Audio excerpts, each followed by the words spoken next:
Namaste from Mukund Puranik, Pune. I love my Bharat and I am in love with the glorious history of Bharat and I am proud of its rich heritage. In this series of history, I'll be talking on golden chapters of Indian history of the period before Christ. Brothers and sisters, Bharatiya history is not a series of defeats as leftist historians made that believe today. It would be an improper interpretation of history for sure out of ill will. The criteria for evaluating the virility of a nation is not the number of foreign aggressions it had to face, but whether the nation was able to triumph over the attacks. Like other ancient civilizations of China, Babylon, and Greece, the roots of Bharatiya civilization can be traced back to 5000 and between 10,000 years. But this is available in form of fables with a bit of overtones and had taken the garb of mythology and hence have become Puran, but again not absolute unequivocal facts. They for sure depict our life in those times and hold up as edifice of ancient historical knowledge and splendor. Peeping into days of Mahabharata, we find that our Bharat was widely known as Aryavarta. In the vast compass of this land, number of kings were ruling within one uniform cultural identity. Among them, Kuru dynasty of Hastinapur near present Delhi, King Ugrasen from Yadav dynasty of Mathura, King Jarasandha of Magad were few famous and powerful. Gandhar, presently at Afghanistan, Myanmar at Brahmadesh and Sri Lanka were the part of Bharat worship.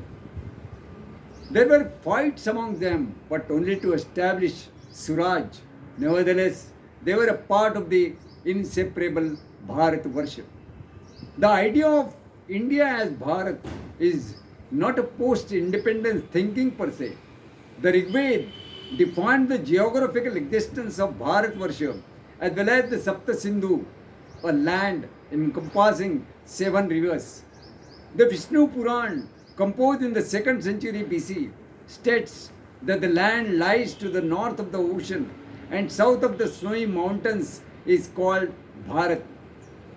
Dr. Shanti Sri Pandit, a Vice Chancellor of JNU, Delhi, states that the word Rashtra was used in Rigved, Yajurved, and Atharvaved too. Rashtra is not merely a geographical concept, it is also a civilizational concept, and the Rashtra Bhakti is the subconscious feeling of being a Bharatiya belonging to this great civilization.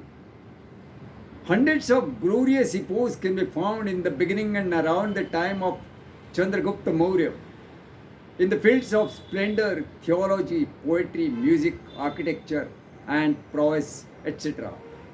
However, under the British rule, history was distorted and introduced to impress upon Bharatiya generations that Bharat was always under the foreign rule, and further that our history had been a local series of defeats, albeit it's not.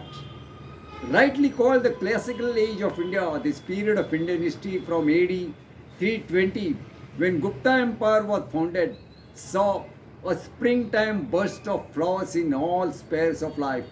The creative age of the time has contributed both character and richness to the evolution of the national mind in every succeeding century till about AD 740 when Yashovarman of Kanauj died.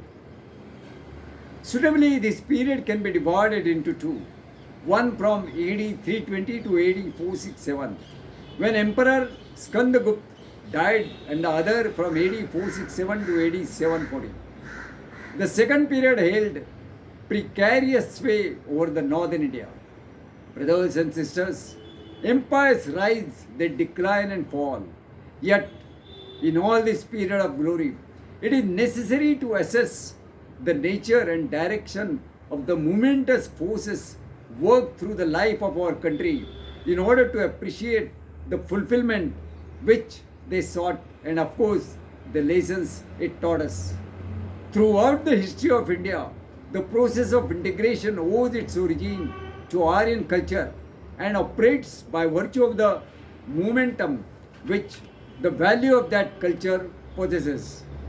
Vedic culture, the culture of Vedic Aryan, brought an increasing number of people within its fold as it spread through the country. I repeat, in India, the concept of dharma was primarily related to Aryavarta. About AD 320, Chandragupta I, the founder of Gupta Empire, revived the Chakravarti ideal in northern India. His marriage with Kumara Devi, the Linchavi princess, probably resulted in the union of her principality with Magad and launched him on a career of wide conquest. Fortunately for him, there was no other rival for imperial supremacy in northern India, and no foreign invader threatened the country. Mind you, this Chandragupta should not be confused with the Emperor Chandragupta of Maurya dynasty.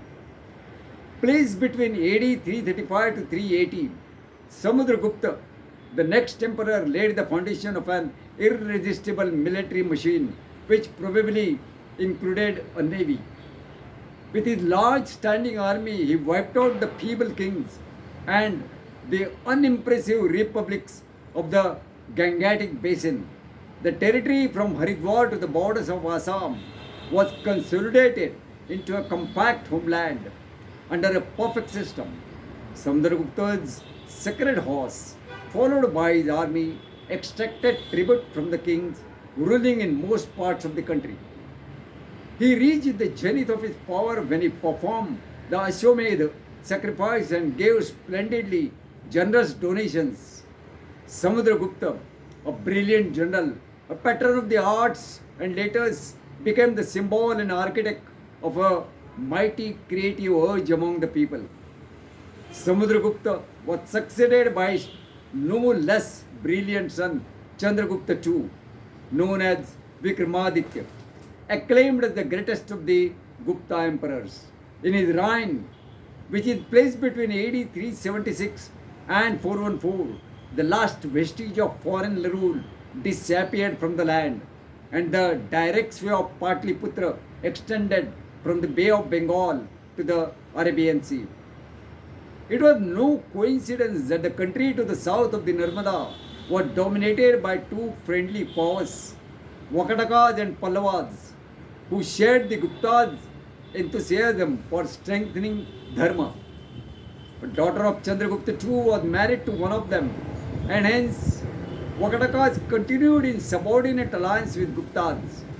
The Pallavas, who held unquestioned sway in south, to maintain friendly relations with Guptas even when they were not subject to their hegemony. Under the leadership of Chandragupta II, the Gupta eagles flew over parts of Balkh across the Hindu Kush.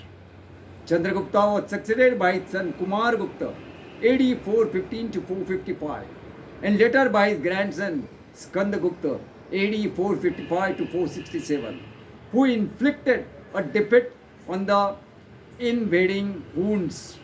Both of them stabilized what their predecessors had acquired and consolidated. The 150 years of Gupta rule can rightly be called the golden prime of India. In this age, the most powerful integrating force was the Dharma Shastras.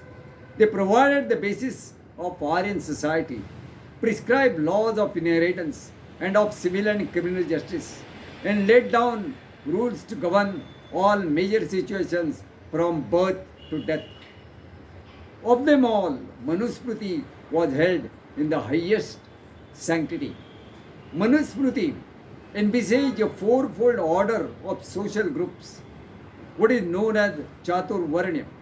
It was the hierarchy of such groups ranged according to the standards attained by each. Brahmanas stood at its head as devoted to learning.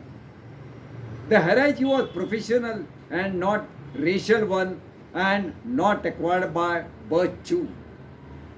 Per se, it was not granted by birth. Outsiders were allowed to enter and benefit by it, but not with ill interest to destroy the social equilibrium that we witness it today. The bedrock of social organization inherited from the Vedic Aryans was the patriarchal family. The father, the head, the mother, and all the members of the family had a secure asylum in it.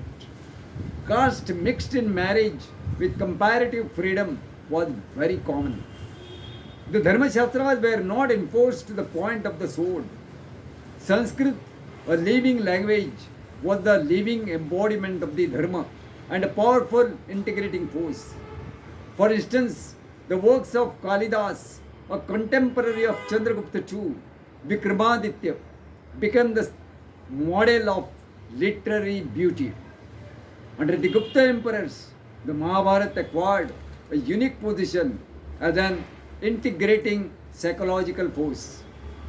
The Gupta emperors in north, along with the Vakatakas and Pallavas in south, became the symbols of tremendous upsurge. The late Gupta period saw setting up Nalanda, which was renowned alike for the magnificence of its establishment. Because of its fame, Nalanda attracted students from abroad, albeit getting admission to Nalanda was very tough. Later period saw the Gupta Empire growing weak. The Gupta Emperor perished, but the memory of its greatness continued for centuries. The Pallavas of Kanchi alone among the old dynasties continued to flourish. This ends my first talk with on ancient Indian history.